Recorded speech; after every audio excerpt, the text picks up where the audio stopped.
రైతు సోదరులకు స్వాగతం. భారత వాతావరణ శాఖ ఈరోజు కీలక అప్డేట్ ప్రకటించింది. నైరుతి ఋతుపవనాలు చాలా చురుగ్గా మారాయి.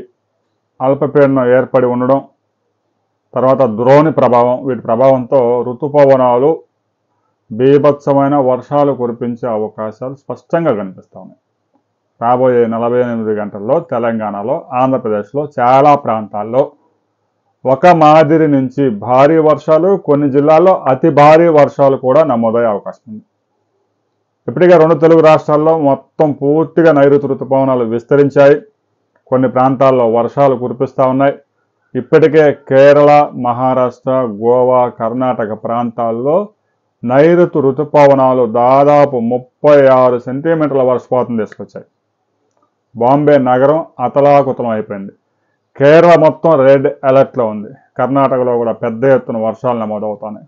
గోవాలో కూడా 28 సెంటీమీటర్ల వర్షపాతం వచ్చింది గడిచిన వారం రోజుల్లోని.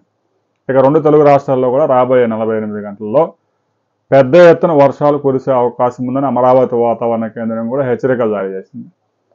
ముఖ్యంగా విజయనగరం, శ్రీకాకుళం, విశాఖపట్నం, నెల్లూరు, ప్రకాశం, రాయలసీమ జిల్లాల్లో అతి భారీ వర్షాలు, ఉభయ గోదావరి, కృష్ణా, గుంటూరు, ప్రకాశం జిల్లాల్లో ఒక మోస్తరు నుంచి అక్కడక్కడ భారీ వర్షాలు నమోదయ్యే అవకాశం ఉందని విపత్తు నిర్వహణ సంస్థ కూడా స్పష్టంగా రిపోర్ట్ ఇచ్చింది.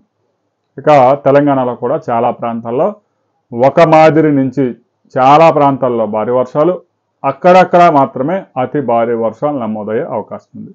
రాబోయే 2 రోజులు రైతు సోదరులు జాగ్రత్తలు పాటించండి. అతి భారీ వర్షాలు నమోదయ్యే అవకాశం ఉంది. అకస్మాత్తుగా వచ్చే అవకాశం ఉంది. పిడుగులతో కూడిన వర్షాలు పడే అవకాశం ఉంది. గంటకు 40 నుంచి 50 కిలోమీటర్ల వేగంతో ఈదురు గాలులు కూడా వీచే అవకాశం ఉంది.